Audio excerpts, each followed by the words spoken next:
ನಮಸ್ತೆ ನನ್ನ ಪ್ರೀತಿಯ ಕರ್ನಾಟಕದ ಜನತೆಗೆ. ಇವತ್ತು ನಾನು ಈ ವಿಡಿಯೋ ಮಾಡೋ ಉದ್ದೇಶ ಏನಂತಂದರೆ, ಆನ್ಲೈನ್ ಬೆಟ್ಟಿಂಗು, ಆನ್ಲೈನ್ ಗೇಮಿಂಗ್ದು ತುಂಬ ಇದಾಗಿ ಸಮಸ್ಯೆಗಳಾಗ್ತಾ ಇದ್ದಾವೆ. ಪ್ರಸ್ತುತದ ನಮ್ಮ ನೋಡ್ತಕ್ಕಂತಹ ಸುತ್ತಮುತ್ತಲಿರುವಂತಹ ಜನಗಳು ಮತ್ತು ಯುವಕರು ಈ ಆನ್ಲೈನ್ ದಂಧೆಗೆ ಸಿಲುಕಿದ್ದಾರೆ. ಇದರಿಂದ ಆನ್ಲೈನ್ ಬೆಟ್ಟಿಂಗಲ್ಲಿ ಇವರು ನಾವು ಪ್ರತಿದಿನ ಮೊಬೈಲಲ್ಲಿ ನೋಡುವಾಗಲೂ ಒಂದು ಅಡ್ವರ್ಟೈಸ್ಮೆಂಟ್ ನೋಡಿದ್ರೂ ಈ ಥರ ಬರ್ತಿರ್ತವೆ ನೋಡಿ. ಈ ಥರ ಆನ್ಲೈನ್ ಬೆಟ್ಟಿಂಗ್ದು ಆ್ಯಪ್ಗಳು ಆನ್ಲೈನ್ ಬೆಟ್ಟಿಂಗ್ ಆ್ಯಪ್ಗಳು ತುಂಬ ಇದ್ದಾವೆ. ಇಂಥ ಆನ್ಲೈನ್ ಬೆಟ್ಟಿಂಗ್ ಆ್ಯಪ್ಗಳನ್ನ ಯೂಸ್ ಮಾಡ್ಕೊಂಡು ಕಾಲೇಜ್ಗೆ ಹೋಗೋವಂಥ ಮಕ್ಕಳಾಗಿರ್ಬೋದು, ಇಲ್ಲ ಸ್ಕೂಲ್ಗೆ ಹೋಗೋವಂಥ ಮಕ್ಕಳಾಗಿರ್ಬೋದು, ಇಲ್ಲ ಊರಲ್ಲಿರುವಂತಹ ಯುವಕರಾಗಿರ್ಬೋದು, ಆನ್ಲೈನ್ಗೆ ತುಂಬ ಮುಳುಗೋಗ್ಬಿಟ್ಟಿರ್ತಾರೆ. ಹಣ ನೋಡಿ, ತಮ್ಮ ಹತ್ರ ಇರುವಂತಹ ಹಣದಿಂದ ಇನ್ನೂ ಸ್ವಲ್ಪ ಹಣ ಗಳಿಸೋ ಆಸೆಗೋಸ್ಕರ ಆಮಿಷಗಳನ್ನ ನೋಡ್ಕೊಂಡು ಈ ಆನ್ಲೈನ್ ಬೆಟ್ಟಿಂಗ್ ಅಂತಹ ಆ್ಯಪ್ಗಳನ್ನ ಮೊರೆ ಹೋಗಿ ತಮ್ಮ ಪ್ರಾಣ ಹಾನಿಗಳನ್ನ ಕಳ್ಕೊಳ್ತಾರೆ. ತಮ್ಮ ಜೀವನನೇ ಹಾಳು ಮಾಡ್ಕೊಳ್ಳೋಂಥ ಪರಿಸ್ಥಿತಿ ಆಯಿತು ನೋಡಿ. ಪಕ್ಕದಲ್ಲಿ ಇವಾಗ ಪ್ರಭುಸ್ವಾಮಿ ಅಂತ ಅಂದ್ಬಿಟ್ಟು ನಮಗೆ ಗೊತ್ತಿರೋ ಅಂಥ ವ್ಯಕ್ತಿ, ಅವರು ಇಲ್ಲಿ ಅರಕಲೋಡಿಯಿಂದ ಮುಂದೆ ಹೊಸಳ್ಳಿ ಅಂತ ಅಂದ್ಬಿಟ್ಟಿದೆ, ಹೊಸಳ್ಳಿಯಲ್ಲಿ ಪ್ರಭುಸ್ವಾಮಿ ಅಂತ ಹೇಳಿ ಇದ್ದಾರೆ. ಅವ್ರ ಮಗ ಪಾಪ ಆನ್ಲೈನ್ಗೆ ಮೈಸೂರಲ್ಲಿ ಓದ್ತಾ ಇರೋದು, ಒಳ್ಳೆ ಹುಡುಗನೇ, ಅವರು ಒಳ್ಳೆ ಮನ್ಕಂದವ್ರದೇ. ಆದರೆ ಏನಾಯಿತು ಅಂತಂದರೆ, ಯಾರದೋ ಫ್ರೆಂಡು ಅವರು ಇವರು ಸವಾಸಗಳು ಅದು ಇದು ಮಾಡಿ ಇದ್ದೇ ಇರುತ್ತಲ್ಲ ಸಾಮಾನ್ಯವಾಗಿ ಈ ಹೊರಗಡೆ ಫ್ರೆಂಡ್ಸ್ಗಳು ಅದು ಇದು ಎಲ್ಲ ಸ್ವಲ್ಪ ಅವ್ರುಗಳಿಗೂ ಗೊತ್ತಿರಲ್ಲ. ಪಾಪ ಗೊತ್ತಿರೋ ವಿದ್ಯಾರ್ಥಿಗಳು, ಗೊತ್ತಿಲ್ಲದೆ ಇರೋಂಥ ವಿದ್ಯಾರ್ಥಿಗಳು ಅವ್ರಿಗೂ ತಿಳಿಸಿ ಈ ಆನ್ಲೈನ್ ದಂಧೆಯಲ್ಲಿ ಮುಳುಗಿ ಪಾಪ ಅವನು ಹಣ ಕಳ್ಕೊಂಡು ತಂದೆ ಮನೇಲಿ ಹೇಳಿದ್ರೆ ಯಾವ ರೀತಿ ಏನು ಸಮಸ್ಯೆ ಏನು ಮಾಡ್ತಾರೆ ಅನ್ನೋ ಉದ್ದೇಶವನ್ನು ಇಟ್ಕೊಳ್ದೇನೆ ಅವ್ರು ಹೇಳಿದ್ರು.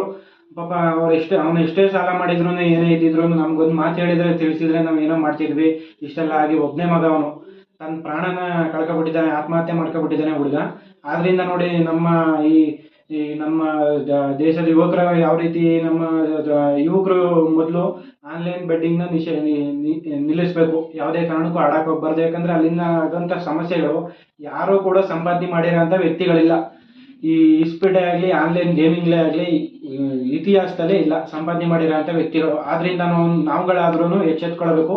ಬಟ್ ಸುತ್ತಮುತ್ತಲಿರೋಂಥ ವ್ಯಕ್ತಿಗಳು ಯಾರೇ ಆದ್ರೂ ಒಳ ಮನಸ್ಸಿನಿಂದ ಪಾಪ ಹುಡುಗರುಗಳು ಏನೋ ಒಳ್ಳೆಯವರೇ ಆಗಿರ್ತಾರೆ. ಆದ್ರೂ ಏನು ಯಾವ ರೀತಿ ಅಂತಂದರೆ, ಅವ್ರಿಗೆ ಸ್ವಲ್ಪ ಹಣದ ಅವಶ್ಯಕತೆ ಇರುವ ಕಾರಣದಿಂದಾಗಿ ಈ ಆನ್ಲೈನ್ ಬೆಟ್ಟಿಂಗ್ ಮೊರೆ ಹೋಗಿರ್ತಾರೆ.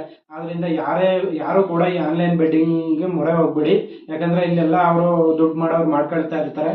ಇಲ್ಲಿ ನಮಗೆ ಸಮಸ್ಯೆಗಳು ಉಂಟಾಗೋದು ನಾವು ಅನುಭವಿಸ್ತಾ ಇರ್ತೀವಿ. ತುಂಬ ದುಡ್ಡು ಕಳ್ಕೊಂಡು ಪ್ರಾಣ ಹಾನಿಗಳು ಮಾಡ್ಕೊಳ್ಳೋಕ್ಕಿಂತ ಸುಮ್ಮನೆ ಅದನ್ನೆಲ್ಲ ಯಾವುದು ಯೂಸ್ ಮಾಡದೇ ಇದ್ದ ರೀತಿಲಿ ಬಳಸ್ಕೊಂಡ್ರೆ ನಮಗೆ ನಮ್ಮ ಜೀವನ ಯಾವ ರೀತಿ ಹೋಗುತ್ತೆ ಅನ್ನೋದನ್ನ ತಿಳ್ಕೊಬೋದು. ಅದರಿಂದ ನೋಡಿ, ಆನ್ಲೈನ್ ಬೆಟ್ಟಿಂಗ್ ಬಗ್ಗೆ ಈ ವಿಡಿಯೋ ಮಾಡ್ತಾ ಇದ್ದೀನಿ. ಯಾರು ಕೂಡ ಆನ್ಲೈನ್ ಬೆಟ್ಟಿಂಗ್ನ ಆಡಬೇಡಿ, ಆಡಿ ನಿಮ್ಮ ಜೀವನ ಕಳ್ಕೊಬೇಡಿ. ಒಳ್ಳೆ ಸುಂದರವಾದ ಜೀವನ ಕೊಟ್ಟಿದ್ದಾರೆ ದೇವರು, ಒಳ್ಳೆ ಸುಂದರವಾದ ಜೀವನ ಕೊಟ್ಟಿದ್ದಾನೆ.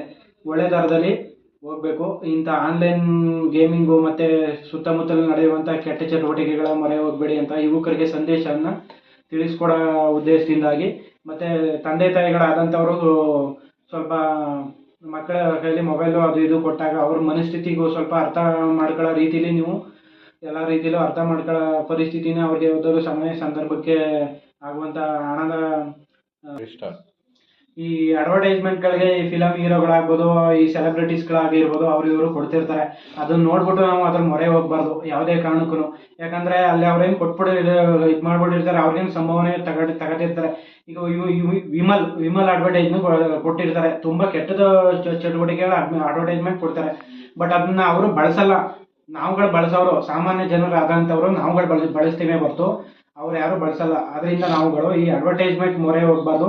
ಯಾವುದೇ ಕಾರಣಕ್ಕೂ ನಾವು ಬೆಟ್ಟಿಂಗ್ ಇಂತಹ ಸಮಸ್ಯೆ ದಂಧೆಗಳಿಗೆ ಮೊರೆ ಹೋಗ್ಬಾರ್ದು ಅಂತ ಯುವಕರಲ್ಲಿ ಮನವಿ ಮಾಡ್ಕೊಳ್ತಾ ಇದ್ದೀನಿ. ಇದನ್ನೆಲ್ಲ ತಿಳ್ಕೊಂಡು ನೋಡಿ, ವಿಡಿಯೋನ ಶೇರ್ ಮಾಡಿ ಎಲ್ಲರಿಗೂ ತಿಳಿಲಿ ಅಂತ. ಧನ್ಯವಾದಗಳು ಫ್ರೆಂಡ್ಸ್.